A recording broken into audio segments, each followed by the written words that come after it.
नमस्कार विद्यार्थी मित्रांनो, VGS ई स्टडी या यूट्यूब चॅनलवरती तुमचं पुन्हा एकदा स्वागत आहे. नुकतंच पंतप्रधान नरेंद्र मोदी यांनी आत्मनिर्भर भारत अभियान डिक्लेअर केलेलं आहे आणि या अभियानांतर्गत अर्थव्यवस्थेला पूर्वपदावर आणण्यासाठी त्यांनी 20 लाख कोटींचं एक आर्थिक पॅकेज जाहीर केलं होतं. आणि हे आर्थिक पॅकेज जाहीर केल्यानंतर त्यांनी सांगितलं होतं की ही जी रक्कम आहे तर ती कोणत्या क्षेत्रावरती किती पैसे अलोकेट होतील हे भारताचे अर्थमंत्री सांगतील. आणि निर्मला सीतारामन या भारताच्या अर्थमंत्री गेले 5 दिवस प्रेस कॉन्फरन्सच्या माध्यमातून हे 20 लाख कोटींचं वितरण आहे तर ते सांगत आहेत. आज त्यांची नुकतीच 5वी पत्रकार परिषद प्रेस कॉन्फरन्स पार पडली आणि आजच्या आपल्या 5व्या प्रेस कॉन्फरन्सचा विषय होता सरकारी सुधारणा आणि सक्षमता. तर हाचा जो आपला पत्रकार परिषदेचा टॉपिक होता तर तो आज आपण कव्हर करणार आहे. आत्मनिर्भर भारत अभियानांतर्गत काय होणार 20 लाख कोटींचं ही व्हिडिओ सिरीज आपण चालवली. त्याचा 5वा भाग सरकारी सुधारणा आणि सक्षमता याचं विश्लेषण मी करतोय. माझं नाव वैभव शिवडे. जर का तुम्ही VGS ई स्टडी या यूट्यूब चॅनलला सबस्क्राईब झाला नसेल तर लगेच सबस्क्राईब करा आणि शेजारी जी बेल आयकन दिली तर ते बेल आयकन प्रेस करा जेणेकरून नवीन व्हिडिओचे नोटिफिकेशन्स तुम्हाला सर्वात अगोदर मिळतील. चला तर मग सुरुवात करूया. पाहूया आजच्या आपल्या टॉपिकमध्ये कोणत्या गोष्टी विशेष आहेत. याशिवाय पहिले जे 4 टॉपिक्स आणि आत्मनिर्भर भारत अभियान याचा जो महत्त्वाचा व्हिडिओ होता तर इथून पुढे 5-5 मिनिटांनी वरती तुम्हाला आय बटनमध्ये ते व्हिडिओज येतील. त्या व्हिडिओ लिंकवरती क्लिक करा आणि ते व्हिडिओ पहा. याशिवाय या ज्या डॉक्युमेंट्स आहे आत्मनिर्भर भारत हे जे 5 त्यांच्या प्रेस कॉन्फरन्स झालेले आहेत तर याचं हे मराठी ट्रान्सलेशन आहे. याची PDF मी तुम्हाला VGS ई स्टडीच्या टेलिग्राम चॅनलवरती देतोय. टेलिग्राम चॅनल असेल, इंस्टाग्राम असेल, फेसबुक असेल आणि यूट्यूब असेल या 4ही सोशल मीडियाच्या लिंक्स खाली मी तुम्हाला डिस्क्रिप्शन बॉक्समध्ये देतोय. त्या लिंकवरती क्लिक करा आणि ते जे प्लॅटफॉर्म आहेत तर जॉईन व्हा. याशिवाय PDF साठी लगेच मी तुम्हाला 1-2 दिवसात ही PDF देण्याचा प्रयत्न करतोय. चला आजच्या प्रेस कॉन्फरन्समध्ये त्यांनी कोणते महत्त्वाचे विषय मांडले ते डिस्कस करूया. सर्वप्रथम आहे कोविड म्हणजेच कोरोनाच्या अनुषंगाने आरोग्याशी संबंधित उचललेली पावले. ओके, हा कोरोना या महामारीचा जो प्रादुर्भाव आहे याच्या अनुषंगाने त्यांनी काही पावले उचललेली आहेत. तर त्याच्यामध्ये त्यांनी काय काय सांगितलं आपण ते पाहूया. यापूर्वीच रुपये 15,000 कोटींची मदतीची घोषणा ऑलरेडी गव्हर्नमेंट ऑफ इंडियाने केलेली आहे. राज्यांना दिलेली मदत ही 4,113 कोटी आहे. आवश्यक वस्तूंसाठी 3,750 कोटी रुपये, तपासणी केंद्र व साहित्यासाठी 550 कोटी रुपये, प्रधानमंत्री गरीब कल्याण योजनेअंतर्गत आरोग्य व्यवस्थेसाठी प्रत्येकी 50 लाखांचा विमा सुद्धा दिलेला आहे. म्हणजे जे आता कोविड-19 म्हणजेच कोरोनाची महामारी रोखण्यासाठी जे आरोग्य विभागात काम करत आहेत त्या नर्स असतील, त्या डॉक्टर्स असतील किंवा इतर जे काही आहेत तर त्या लोकांना 50 लाखांचं विमा कवच प्रधानमंत्री गरीब कल्याण योजनेअंतर्गत देण्यात आलेलं आहे ऑलरेडी. याच्यानंतर आहे माहिती तंत्रज्ञानाचा उपयोग. ई संजीवनीद्वारा संपर्क म्हणजे ई संजीवनी नावाचे एक पोर्टल तयार केलेलं गेलेलं आहे आणि याच्याद्वारे हा संपर्क ठेवला जाणार आहे. क्षमता बांधणी, आभासी शिक्षण साधन पर्याय दॅट इज IGOT मंच किंवा व्यासपीठास किंवा प्लॅटफॉर्मची निर्मिती करण्यात आलेली आहे. आरोग्य सेतू स्वपरीक्षण व संपर्काचा भाग. आरोग्य सेतू तुम्हाला माहितीच आहे की ॲप त्यांनी लॉन्च केलेला आहे आणि या ॲपच्या माध्यमातून तुम्ही तुमची माहिती त्या ॲपवरती भरायची आहे. ते ॲप तुम्हाला सांगेल की तुमच्या आसपास कोणी कोरोनाचा पेशंट आहे का किंवा कोरोना पॉझिटिव्ह कोणी आहे का. तर हे आरोग्य सेतू ॲप जर का तुम्ही अजूनही मोबाईलमध्ये डाउनलोड केलं नसेल तर न विसरता गुगल प्ले स्टोअर किंवा iOS जर का तुम्ही आयफोन वापरत असाल तर तिकडं हे आरोग्य सेतू ॲप अवेलेबल आहे. ते ॲप तुम्ही न विसरता तुमच्या मोबाईलमध्ये डाउनलोड करून घ्या. याशिवाय VGS ई स्टडीच्या टेलिग्राम चॅनलवरती आरोग्य सेतू ॲपची डाउनलोडिंगची लिंक मिळेल. तुम्ही जर का त्या टेलिग्राम चॅनलवरती असाल तर तुम्हाला ती लिंक सापडेल. ओके, आरोग्य कर्मचाऱ्यांना काही संरक्षण सुद्धा दिलेलं आहे. महामारी कायदा जो होता जुना कायदा तर त्याच्यामध्ये आता सुधारणा केलेल्या आहेत. हा ऑर्डिनन्स काढला होता, अध्यादेश काढून या कायद्यामध्ये सुधारणा करण्यात आलेल्या आहेत. PPE साठी पुरेशी तरतूद करण्यात आलेली आहे. 0 ते 300 स्थानिक निर्माते निर्माण करण्यात आलेले आहेत. PPEचा केलेला पुरवठा आहे 51 लाख. N95 मास्कचा पुरवठा आहे 87 लाख. HCQ गोळे आहेत 11.8 कोटी. म्हणजे एवढ्या मोठ्या प्रमाणात ओके जे ही PPE किट आहे की जे डॉक्टर आणि नर्सेस यांच्यासाठी उपयोगी आहे. N95 मास्क हे सर्वसामान्य लोकांसाठी किंवा डॉक्टर असतील किंवा नर्सेस असतील यांच्यासाठी. HCQ गोळे आहे कोरोना पॉझिटिव्ह आहे तर त्यांच्यासाठी 11.8 कोटी HCQ गोळ्यांचा पुरवठा करण्यात आलेला आहे. तर ह्या आरोग्याशी संबंधित उचललेली काही महत्त्वाची पावले आहेत. पहिल्यांदा मदत केली, नंतर माहिती तंत्रज्ञानाचा उपयोग करून लोकांना मदत केली आणि आरोग्य कर्मचाऱ्यांना संरक्षण देण्यासाठी सुद्धा गव्हर्नमेंट ऑफ इंडियाने प्रयत्न केलेले आहेत. नेक्स्ट पुढे जाऊया.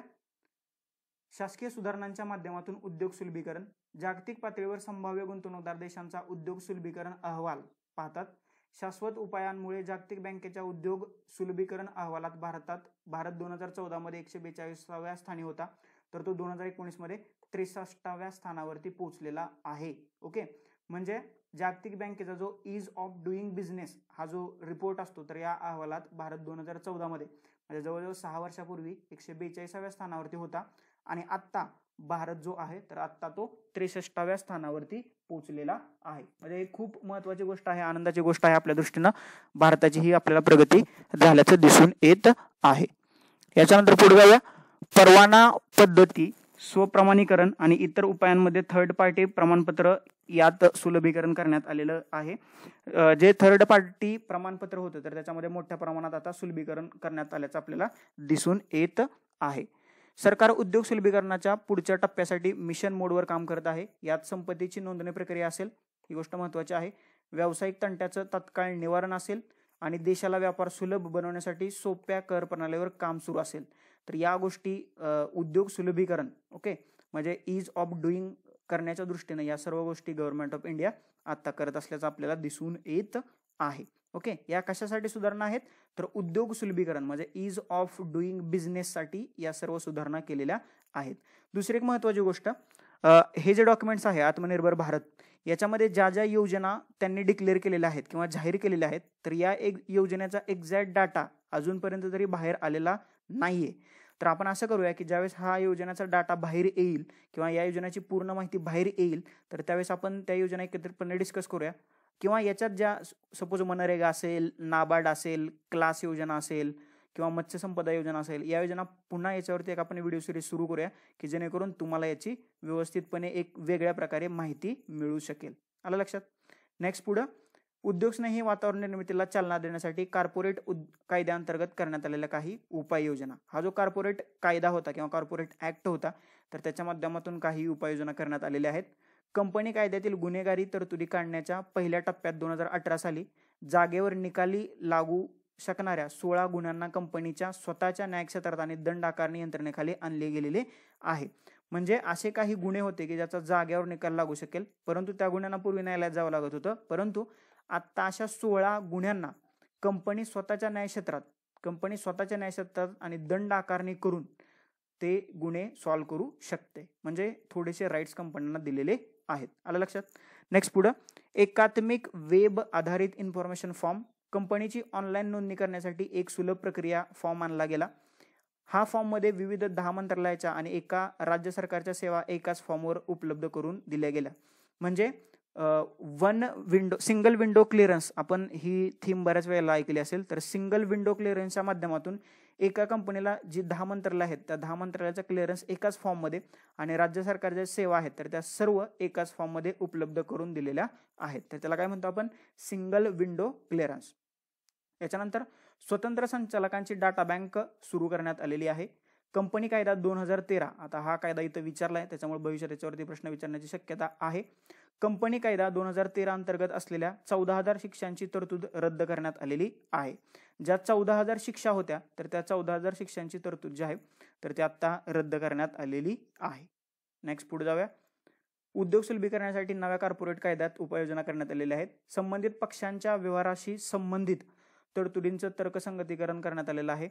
कंपनी कायदा 2013 मधील विविध तरतुदीनुसार अनुपालन ओझे कमी करण्यासाठी कोविड-19 दरम्यान वेळेवर कारवाई तसंच कंपन्यांना संचालक मंडळाची बैठक, विशेष सर्वसाधारण सभा, वार्षिक बैठक, हक्कविषयक दाव्यांचे निराकरण डिजिटल माध्यमातून करण्यास सक्षम करतात. ओके, म्हणजे कंपनी कायदा 2013 मध्ये आत्ता ज्या सुधारणा करण्यात आलेल्या आहेत ड्युरिंग कोविड-19 पिरियड, तर याच्यामुळे काय होईल, कंपन्यांच्या बैठका याशिवाय विविध जे डिस्प्यूट्स आहेत किंवा ज्या वार्षिक बैठका आहेत किंवा सर्वसाधारण सभा आहेत तर त्या तुम्हाला डिजिटल स्वरूपात घेण्यास परवानगी देण्यात आलेली आहे. म्हणजे कंपनीचा कामगार आणि जे कंपनीचा हेड आहे तर ते डिजिटल स्वरूपात बोलू शकतात. अशी तरतूद कंपनी कायदा 2013 मध्ये करण्यात आलेली आहे. आणि ही जी तरतूद आहे ओके, डिजिटल क्लिअरन्स निराकरण जे आहे तर ते डिजिटल स्वरूपात हे आत्ता करण्यात आलेली आहे. कोणत्या कायद्यात? कंपनी कायदा 2013 मध्ये. 2016 पासून नादारी आणि दिवाळखोरी कायदा दॅट इज IBC लागू झाल्यापासून 221 निराकरण झालेल्या प्रकरणामध्ये 44% पुनर्प्राप्ती झालेली आहे. 4.13 लाख कोटी रुपयांचे दावे मान्य केले गेलेले आहेत. प्राप्तियोग्य रक्कम आहे 1.84 लाख कोटी रुपये. IBCच्या तरतुदीनुसार प्रवेशापूर्वी 29 फेब्रुवारी 2020 पर्यंत IBC अंतर्गत 13,566 प्रकरणामध्ये एकूण 5.1 लाख कोटी रुपये अंदाजे काढले गेलेले आहेत. या IBCच्या तरतुदीनुसार 5.1 लाख कोटी रुपये अंदाजे काढले गेलेले आहेत. समजलं? लक्षात? नेक्स्ट पुढं, तंत्रज्ञान संचालित प्रणाली कोविड-19 दरम्यान ऑनलाईन शिक्षणाची तरतूद. तुम्हाला माहितीच आहे की आता खूप सारे युट्यूबचे चॅनल झालेत की ज्याला काही महत्त्व नाही, जिकडे काही डाटा दिला जात नाहीये. मी प्रत्येक वेळेला सांगत असतो, म्हणजे मी तुमचं फेवरेट शिकवतो किंवा मी असा व्हिडिओ अपलोड करतो म्हणून माझा चॅनल चांगला नाही असं काही समजू नका. म्हणजे प्रत्येक ज्यावेळेस तुम्ही ऑनलाईन व्हिडिओ बघता तर तो खरंच डाटा किती कामाचा आहे ना हे तुम्ही बघत चला. कारण जे फ्री मिळते ते प्रत्येक गोष्ट चांगली असते असं काही नाहीये. त्याच्यामुळे थोडंसं त्याला किती नॉलेज आहे, तो कसं शिकवतो, कॉपी पेस्ट करतो का, काय त्याच्यातून डाटा मिळतो का, हे थोडंसं बघत चला. कारण भरमसाठ ऑनलाईन अकॅडमी झालेले आहेत, भरमसाठ ऑनलाईन यूट्यूब चॅनल झालेले आहेत, भरमसाठ लोक ऑनलाईन शिकवायला लागलेले आहेत. कोण जगातलं मोठं म्हणते, कोण भारतातलं मोठं म्हणते, कोण महाराष्ट्रातलं म्हणते. परंतु थोडीशी क्वालिटी आहे का बघा, क्वालिटी चेक करा आणि मगच तो त्या किंवा त्या प्लॅटफॉर्मला फॉलो करा. आलं लक्षात? थोडंसं विषयांतर परंतु गरजेचं होतं. इंटरनेट सुविधा नसलेल्यांसाठी स्वयंप्रभा ही DTH वाहिनी सुरू करण्यात आलेली आहे. स्वयंप्रभा. ओके. शालेय शिक्षणासाठी सुरू असलेल्या 3 वाहिन्यांसोबत आता आणखी 12 वाहिन्या समाविष्ट करण्यात येणार आहेत.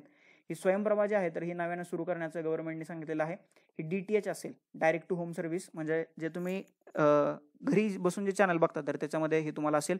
इंटरनेट सुविधा नसलेल्यांसाठी ही स्वयंप्रभा हा एक चॅनल असेल. आता ज्या 3 वाहिन्या शैक्षणिक क्षेत्रासाठी वाहून घेतलेल्या आहेत तर आता नव्याने 12 वाहिन्या समाविष्ट करण्यात येणार आहेत. आलं लक्षात? म्हणजे 12 चॅनल नव्याने तुम्हाला पाहायला मिळतील. या वाहिन्यांवर स्काईप मार्फत तज्ज्ञांशी घरातूनच थेट संवाद सत्र प्रक्षेपण तरतूद आहे. जे स्काईप नावाचं ॲप्लिकेशन आहे तर या स्काईप नावाच्या ॲप्लिकेशनच्या माध्यमातून या वाहिन्यांवरती जे तज्ज्ञ लोक शिकवत आहेत तर त्यांच्याशी तुम्ही घरात बसूनच कॉन्टॅक्ट करू शकता वाया इंटरनेट.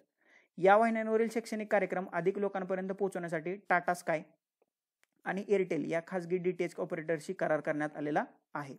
स्वयंप्रभा वाहिन्यांच्या दररोज 4 तास प्रक्षेपणाकरता राज्यांसोबत समन्वय किंवा कोऑर्डिनेशन करण्यात येणार आहे. 24 मार्च पासून आजपर्यंत दीक्षा मंचाला, म्हणजे दीक्षा नावाचा एक प्लॅटफॉर्म आहे तर त्याला 61 कोटी लोकांची भेट दिलेली आहे. कधीपासून? लॉकडाऊन सुरू झाल्यापासून 24 मार्च पासून आजपर्यंत दीक्षा नावाचा जो एक वेब प्लॅटफॉर्म आहे जो की शैक्षणिक क्षेत्राशी रिलेटेड आहे तर त्याला 61 कोटी लोकांनी भेट दिलेली आहे.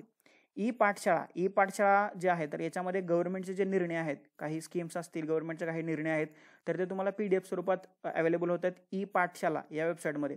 तर या वेब प्लॅटफॉर्मवरती तर ई पाठशाळामध्ये 200 नवीन पुस्तकं समाविष्ट करण्यात आलेली आहेत. आलं लक्षात? 200 नवीन पुस्तकं समाविष्ट करण्यात आलेली आहेत. नेक्स्ट पुढं, रोजगार निर्मितीला चालना देण्यासाठी मनरेगात रुपये 40,000 कोटी रुपयांची वाढ करण्यात आलेली आहे. जो आपला दुसरा आत्मनिर्भर भारतचा दुसरा जो व्हिडिओ आहे, गरीब, स्थलांतरित आणि शेतकरी, तर त्याच्यामध्ये मी तुम्हाला सांगितले मनरेगाचा पगार जो होता एका दिवसाचा तो अगोदर 182 होता तर तो वाढवून 202 रुपये करण्यात आलेला आहे. आणि हा वाढलेला पगार देण्यासाठी गव्हर्नमेंटने आत्ता मनरेगावरती 40,000 कोटी रुपयांची अतिरिक्त वाढ केलेली आहे. सरकार आता मनरेगासाठी अतिरिक्त 40,000 कोटी रुपये देणार आहे.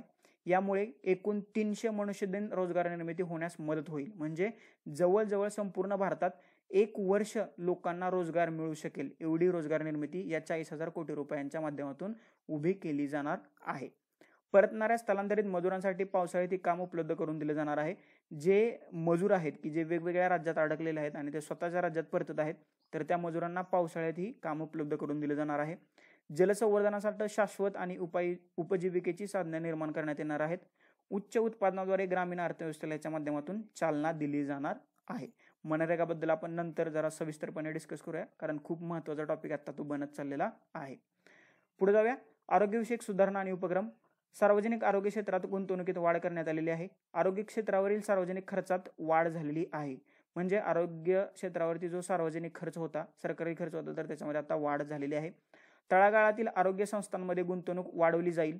ग्रामीण आणि नागरिक क्षेत्रातील आरोग्य केंद्रांचा विस्तार केला जाईल. म्हणजे ग्रामीण आणि नागरिक क्षेत्रात ज्या आरोग्य केंद्र आहेत तर त्याचा आता विस्तार केला जाईल. भविष्यातील जागतिक साथीच्या आजारांसाठी भारताला सज्ज करणं. सर्व जिल्ह्यात संसर्गजन्य आजारांच्या रुग्णालयांचा एक ब्लॉक तयार केला जाईल. प्रयोगशाळा आणि निरीक्षक केंद्र व्यवस्था अधिक सक्षम केली जाईल. देशातील सर्व जिल्ह्यात एकात्मिक सार्वजनिक आरोग्य प्रयोगशाळा म्हणजे या लॅब आहेत तर त्या लॅबची निर्मिती केली जाईल. आणि गट पातळीवरील प्रयोगशाळा तसंच संसर्गजन्य आजारावर उपचार आणि नियंत्रणासाठी सार्वजनिक आरोग्य विभाग पुन्हा सक्षम केला जाईल. संशोधनाला प्रोत्साहन देण्यासाठी ICMRच्या वतीने सर्वांसाठी आरोग्य अंतर्गत राष्ट्रीय संस्थात्मक मंच नॅशनल इन्स्टिट्यूशनल जे प्लॅटफॉर्म आहे तर तो उभा केला जाईल. कोणाच्या वतीनं? ICMR काय आहे? आरोग्य क्षेत्रात काम करणारी गव्हर्नमेंट ऑफ इंडियाची किंवा भारताची सर्वोच्च संस्था आहे ICMR.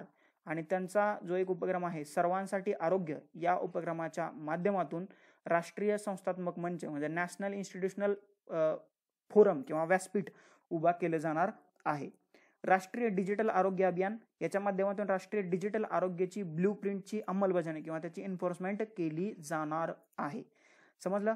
ह्या आहेत आरोग्यविषयक सुविधा. नेक्स्ट पुढं, कोविड नंतर तंत्रज्ञान आधारित समान शिक्षण. पंतप्रधान ई-विद्या विविध डिजिटल किंवा ऑनलाईन शिक्षणासाठी तात्काळ सुरू होणार आहे कार्यक्रम. आता हा पंतप्रधान ई-विद्या हा जो उपक्रम आहे, पंतप्रधान प्राईम मिनिस्टर ई-विद्या, हा एक डिजिटल प्लॅटफॉर्म सुरू केला जाणार आहे. कशासाठी? तर डिजिटल आणि ऑनलाईन शिक्षणासाठी हा तात्काळ सुरू करण्यात येणार आहे. आणि या पंतप्रधान ई-विद्या अंतर्गत या आपल्याला खालील तरतुदी दिसतील, म्हणजे या खालील गोष्टी केल्या जातील. शालेय शिक्षणासाठी राज्य आणि केंद्रशासित प्रदेशात ई आधारित आणि QR कोडद्वारे दीक्षा कार्यक्रम राबवला जाईल.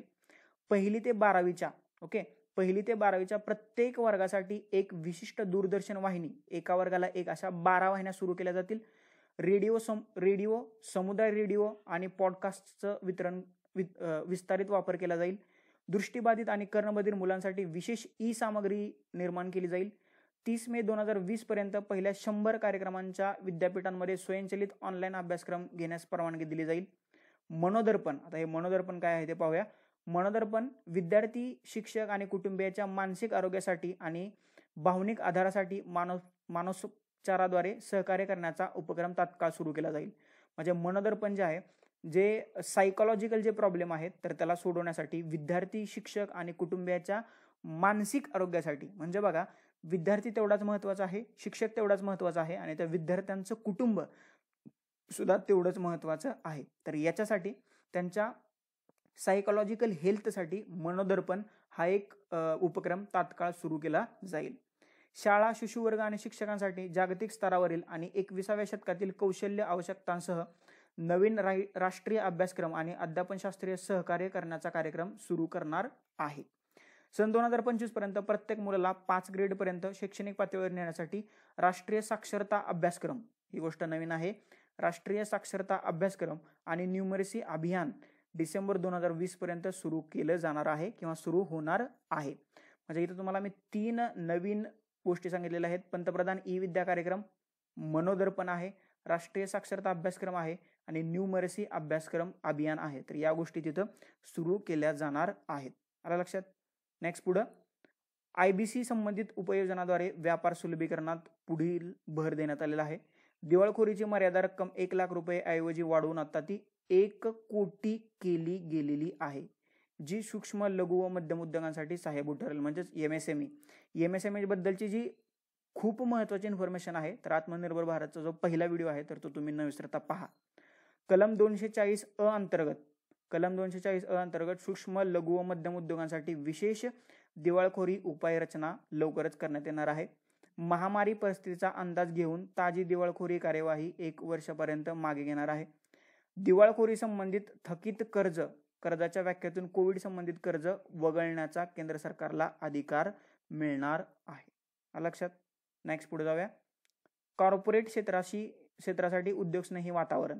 कंपनी कायदा वैधीकरण, छोट्या तांत्रिक बाबी आणि प्रक्रियात्मक चुकीसाठी जसे की CSR अहवालात त्रुटी, अपूर्ण मंडळ अहवाल, दिवाळखोरीची नोंद आणि वार्षिक सर्वसाधारण बैठकीस दिरंगाई, तर या ज्या चुका आहेत तर त्याला काय म्हणतो आपण, त्याला या माफ केल्या जातील. बहुतांश माफ करण्याजोगे गुन्हे अंतर्गत न्यायनिवाडा यंत्रणेकडे हस्तांतरित आणि RDच्या अधिकारांमध्ये वाढ. पूर्वी IAMA कडे 18 कलम होते तर आता 58 कलम देण्यात आलेली आहेत. या सुधारणामुळे फौजदारी गुन्हे आणि राष्ट्रीय कंपनी कायदा लवाद्याचं विभक्तीकरण होणार आहे. एकत्रित 7 गुन्हे वगळण्यात आले आणि 5 इतर पर्यायी आराखड्याद्वारे नियमित केले जाणार आहेत. म्हणजे ते जे कॉर्पोरेट क्षेत्राशी संबंधित जे 7 गुन्हे होते तर ते वगळण्यात आलेले आहेत आणि 5 इतर पर्यायी आराखड्याद्वारे कंट्रोल केले जातील किंवा ते नियमित केले जातील. नेक्स्ट पुढं, कॉर्पोरेट क्षेत्रासाठी उद्योगस्नेही वातावरण निर्मिती.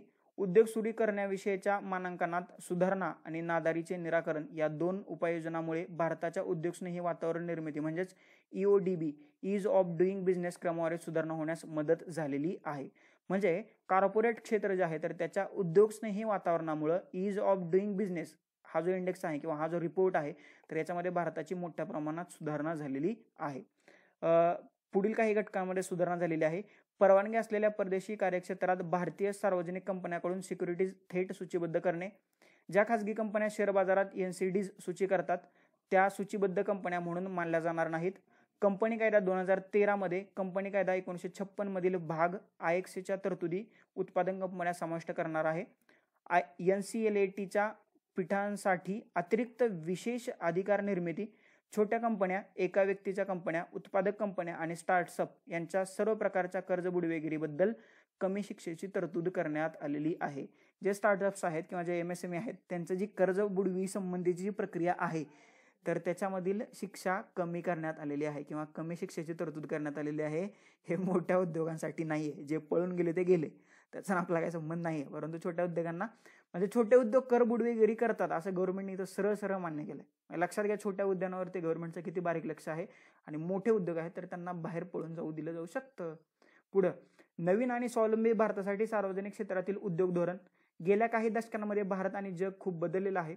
नवीन सुसंगत धोरणाची गरज आहे. जिथं सर्व क्षेत्र खाजगी क्षेत्रासाठी खुली असतील तर सार्वजनिक क्षेत्रातील उद्योग परिभाषित क्षेत्रात महत्त्वपूर्ण भूमिका बजावतील. त्यानुसार सरकार नवीन धोरण जाहीर करेल ज्यात सार्वजनिक हितासाठी सार्वजनिक क्षेत्रातील उद्योगांची उपस्थिती, आवश्यक असलेल्या धोरणात्मक क्षेत्रांची यादी अधिसूचित केली जाईल. धोरणात्मक क्षेत्रात कमीत कमी उद्योग सार्वजनिक क्षेत्रातील असेल मात्र खाजगी क्षेत्रालाही त्याच्यामध्ये मान्यता दिली जाईल. इतर क्षेत्रात सार्वजनिक क्षेत्रातील उद्योगांचं खाजगीकरण केलं जाईल. व्यवहार्यता इत्यादीवर आधारित वेळ ठरवली जाईल. म्हणजे मी तुम्हाला काल सांगितलेलं होतं मोठ्या प्रमाणात काय केलं जाणार आहे तर मोठ्या प्रमाणात खूप मोठ्या प्रमाणात जे उद्योग आहेत तर त्याच्यामध्ये खाजगी क्षेत्राला मान्यता दिली जाणार आहे. म्हणजे काल मी तुम्हाला सांगितलं ॲटॉमिक क्षेत्र असेल तुमचं, याशिवाय डिफेन्स क्षेत्र असेल, FDI ला परवानगी 74% नेलेली आहे. तर खाजगी क्षेत्राचा रोल कुठेतरी मोठ्या प्रमाणात वाढवला जात आहे सार्वजनिक किंवा पब्लिक सेक्टर इंडस्ट्रीमध्ये. आलं लक्षात? नेक्स्ट पुढं राज्य सरकारांना संपूर्ण पाठिंबा. राज्याप्रमाणेच केंद्रालाही तीव्र महसूल तुटीला सामोरं जावं लागत आहे. तरी देखील या कठीण प्रसंगी केंद्र राज्यांना संपूर्ण पाठिंबा देत आहे. अर्थसंकल्पातील अंदाजात महसूल कमी दाखवत असताना देखील एप्रिलमध्ये रुपये 46,038 कोटींचे कर विचलन करण्यात आलेलं आहे. केंद्रात आर्थिक स्रोत तणाव असून देखील राज्यांना एप्रिल व मे महिन्यात रुपये 12,390 कोटींचे महसूल तूट अनुदान वेळेत देण्यात आलेलं आहे. SDRFचा रुपये 11,092 कोटीचा निधी एप्रिल महिन्याच्या पहिल्या आठवड्यात आगाऊ देण्यात आला. कोविड विरोधी उपक्रमांसाठी आरोग्य मंत्रालयाने रुपये 4,113 कोटींहून अधिक निधी दिला. केंद्राच्या विनंतीवरून RBIने पुढील गोष्टी केलेल्या आहेत. वेज अँड मीन्सची राज्याची मर्यादा 60% वाढवलेली आहे. म्हणजे वेज अँड मीन्स होता तर त्याची राज्याची जी मर्यादा आहे तर ती 60% एवढी वाढवलेली आहे. राज्य आता ओव्हरड्राफ्ट सलग 14 ऐवजी 21 दिवस काढू शकतात. म्हणजे राज्यांना जो ओव्हरड्राफ्ट काढण्याचा अधिकार होता तर तो अगोदर होता 14 तर आता तो 21 दिवस काढू शकतात. तिमाहीमध्ये 32 ऐवजी 50 दिवस राज्ये ओव्हरड्राफ्ट काढू शकतात. म्हणजे तिमाहीमध्ये अगोदर 32 दिवसांची मर्यादा होती तर ते आता 50 दिवस एवढी केलेली आहे. तर हे राज्यांबद्दल काही महत्त्वाच्या तरतुदी किंवा राज्य सरकारांना केंद्र सरकारने संपूर्ण पाठिंबा दिलेला आहे इथं आपल्याला दिसतंय. नेक्स्ट पुढे जाऊया. राज्य सरकारांना मदत. राज्यांसाठी 2020-21 साठी निव्वळ कर्ज मर्यादा 6.41 लाख कोटी आहे जी ती राज्यांच्या GDPच्या 3% आहे. 75% रक्कम राज्यांना मार्च 2020 मध्येच प्रमाणित करण्यात आलेली आहे आणि बाकीची रक्कम राज्यांवर सोपवलेली आहे. राज्याने निर्यादित मर्यादेच्या फक्त 14% कर्ज आतापर्यंत घेतलं आहे. 86% प्रमाणित रक्कम वापर विना पडून आहे. तरी सुद्धा राज्यांकडून कर्ज मर्यादा 3%वरून 5% विशेष वाढ करण्याची मागणी आहे. कोणाकडून? राज्यांकडून. आकस्मिक संकटाची परिस्थिती पाहता केंद्र सरकारने फक्त 2020-21 साठी विनंती मान्य करून कर्ज मर्यादा 3% वरून 5% करण्याचा निर्णय घेतलेला आहे. म्हणजे ही जी कर्ज मर्यादा आहे की जी 3% होती तर ती 5% फक्त 2020-21 या फायनान्शियल इयरसाठी किंवा या आर्थिक वर्षासाठी आहे. आलं लक्षात? ही गोष्ट लक्षात ठेवा. याच्यावरती प्रश्न तुम्हाला विचारला जाऊ शकतो. यामुळे राज्यांना अतिरिक्त 4.28 लाख कोटी रुपयांचा स्रोत प्राप्त झालेला आहे. कारण जी कर्जाची रक्कम होती तर ती 3% 5% एवढी केलेली आहे. त्याच्यामुळे राज्यांकडे अतिरिक्त जो सोर्स आहे किंवा स्रोत आहे तर तो 4.28 लाख कोटी रुपये एवढा झालेला आहे. समजलं? नेक्स्ट पुढे, राज्य सरकारांना सहाय्य आणि राज्य पातळीवर सुधारणांना प्रोत्साहन. कर्जापैकी काही भाग विशिष्ट सुधारणांशी जोडला जाईल. यात वित्त आयोगाकडून केलेल्या शिफारशींचाही समावेश असेल. भविष्यकाळातील उच्च जीएसडीपी वृद्धी आणि कमी वित्तीय तूट या मार्गाने अतिरिक्त कर्जाची शाश्वतता सुनिश्चित करणे. स्थलांतरित मजुरांच्या कल्याणाला प्रोत्साहन आणि अन्न वाटपातील गळती कमी करणं.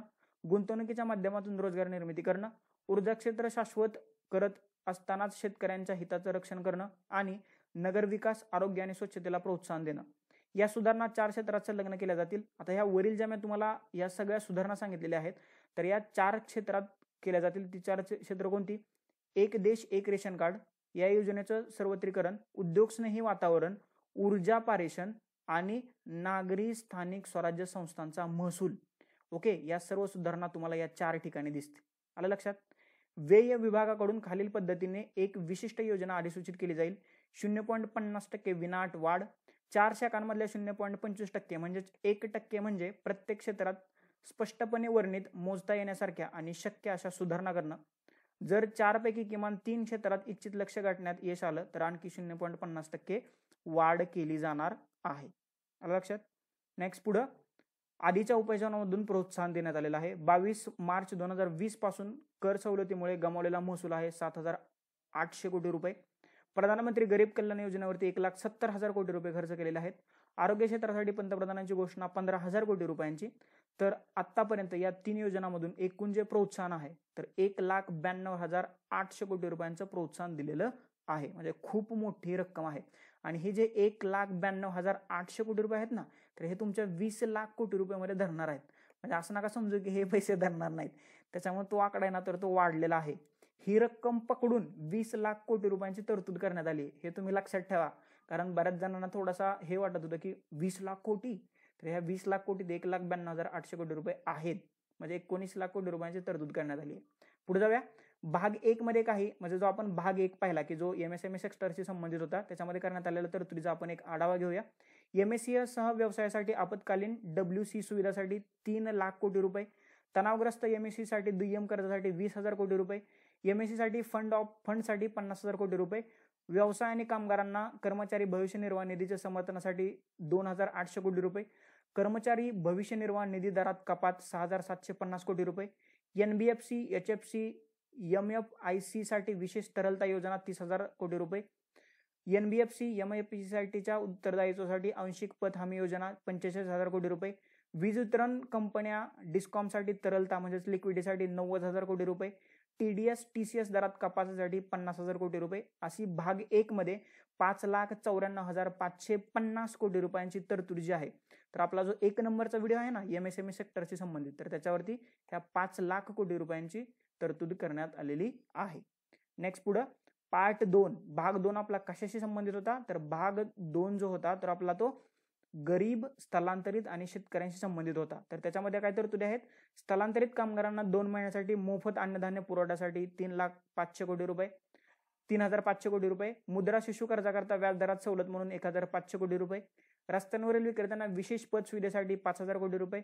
मध्यम उत्पन्न गट गृहबांधणी योजनेसाठी 70,000 कोटी रुपये. नाबार्ड मार्फत अतिरिक्त तात्काळ खेळतं भांडवल साठी 30,000 कोटी रुपये. KCC मार्फत म्हणजे क्लास जी स्कीम आहे की जे अर्बन भागातील लोकांना घर बांधण्यासाठी पैसे दिले जातात क्लासमधून तर त्याच्यासाठी 2 लाख कोटी रुपयांची तरतूद. तर अशी जो भाग 2 चा व्हिडिओ होता स्थलांतरित, गरीब आणि शेतकरी तर त्याच्यासाठी 3,10,000 कोटी रुपयांची तरतूद करण्यात आलेली आहे. लक्षात? नेक्स्ट पुढे तिसऱ्या भागात केल्या गेलेल्या काही आपण योजना पाहूया की तिसऱ्या भागात काही योजना केलेल्या आहेत तर त्याच्याबद्दल आपण थोडंसं डिस्कस करण्याचा प्रयत्न करूया. अन्न सुरक्षा जो उपक्रम होता तर त्या अन्न सुरक्षा उपक्रमांसाठी 10,000 कोटी रुपयांची तरतूद करण्यात आलेली आहे. लक्षात? ही रक्कम खूप मोठी आहे. पंतप्रधान मत्स्य संपदा योजना, ओके, पंतप्रधान मत्स्य संपदा योजनेसाठी 20,000 कोटी रुपयांची तरतूद करण्यात आलेली आहे. निधी अंतर्गत निधी हरित मोहिमेसाठी 500 कोटी रुपये. कृषी पायाभूत कोषासाठी 1 लाख कोटी रुपये. पशुसंवर्धन पायाभूत विकास कोषासाठी 15,000 कोटी रुपये. औषधी वनस्पती लागवड प्रोत्साहनासाठी 4,000 कोटी रुपये. मधमाशी पालन उपकरणासाठी 500 कोटी रुपये, तर अशी 1,50,000 कोटी रुपयांची तरतूद करण्यात आलेली आहे. आलं लक्षात? ही सुद्धा जी रक्कम आहे तर ही सुद्धा रक्कम खूप मोठी आहे. नेक्स्ट पुढं चौथा आणि पाचवा म्हणजे आजचा जो आपण व्हिडिओ पाहतोय तर तो चौथा आणि पाचवा हा जो व्हिडिओ आहे तर त्याच्यामध्ये व्यवहारार्थ तफावत निधीसाठी 8,100 कोटी रुपये 8,100 कोटी रुपयांची तरतूद करण्यात आलेली आहे. अतिरिक्त मनरेगासाठी म्हणजे आज मी तुम्हाला सांगितलं तर 40,000 कोटी रुपयांची तरतूद करण्यात आलेली आहे. तर अशी एकूण 48,100 कोटी रुपयांची तरतूद चौथ्या आणि पाचव्या भागात करण्यात आलेली आहे. तर आता आपण एकूण तरतुदी किती झालेल्या आहेत ते आपण पाहूया. भाग 1 मध्ये 5,94,550 कोटी रुपये, भाग 2 मध्ये 3,10,000 कोटी रुपये, भाग 3 मध्ये 1,50,000 कोटी रुपये, भाग 4 आणि 5 मध्ये 48,000 कोटी रुपये, अशी एकूण 11,02,650 कोटी रुपयांची तरतूद करण्यात आली आहे. आधीच्या उपाययोजना आहेत तर त्या 1,92,800 कोटी रुपयांच्या आहेत. RBIच्या उपाययोजना म्हणजे प्रत्यक्ष आहेत 8,01,603 कोटी रुपये. तर एकूण जी रक्कम आहे तर ती होते 20,97,053 कोटी रुपये. आणि हे जे एकूण आत्मनिर्भर भारत अभियानाचं जे बजेट आहे अर्थव्यवस्थेला पूर्वपदावर आणण्यासाठी तर ते आहे 20,97,053 कोटी रुपये. परंतु हे भाग 4 ची जी रक्कम आहे तर ती फक्त म्हणजे भाग 5 म्हणजे जे 5 व्हिडिओ मी तुम्हाला सांगितलेले आहेत. पहिला कोणता पहिला जो आपला व्हिडिओ आहे तर सूक्ष्म लघु आणि मध्यम उद्योगांसह व्यवसाय म्हणजे MSME सह बिझनेस पहिला, दुसरा आहे गरीब स्थलांतरित आणि शेतकरी, तिसरा आहे कृषी, चौथा आहे प्रगतीची नवीन क्षितिजे आणि पाचवा आहे की जो आपण डिस्कशन करतोय तर याच्यावरती फक्त 11,02,650 कोटी रुपयांची तरतूद करण्यात आलेली आहे. आणि या आधीच्या सर्व उपाययोजना धरून RBI आणि आधीच्या उपाययोजना धरून ही रक्कम होते 20,97,053 कोटी रुपये. आणि यालाच आपण काय म्हणतो, अर्थव्यवस्थेला पूर्वपदावरती आणण्यासाठी गव्हर्नमेंट ऑफ इंडियाने आत्मनिर्भर भारत अभियानाच्या माध्यमातून केली गेलेली 20,000 कोटी रुपयांची तरतूद. तर आपल्या ज्या व्हिडिओ सिरीजचं जे टायटल होतं 20 लाख कोटींचं काय होणार तर त्याचं उत्तर तुम्हाला समजलं असेल अशी मला अपेक्षा आहे. अजूनही तुम्हाला काही डाऊट, क्वेरीज, क्वेश्चन, सजेशन असतील तर नविसरता खाली कमेंट बॉक्समध्ये कमेंट करा. याशिवाय या आत्मनिर्भर भारत अभियानाचे जे 5 व्हिडिओ आहेत तर त्याची PDF मी तुम्हाला VGS E-स्टडीच्या टेलिग्राम चॅनलवरती अवेलेबल करून देण्याचा प्रयत्न करतोय. तर जर का तुम्ही अजूनही चॅनल सबस्क्राईब केलं नसेल तर सर्वप्रथम चॅनल सबस्क्राईब करा. याशिवाय तुमचे काही डाऊट, क्वेरीज, क्वेश्चन, सजेशन असतील तर ते माझ्यापर्यंत पोहोचवा. Thank you so much. धन्यवाद मित्रांनो. नेक्स्ट व्हिडिओमध्ये आपण भेटूयाच.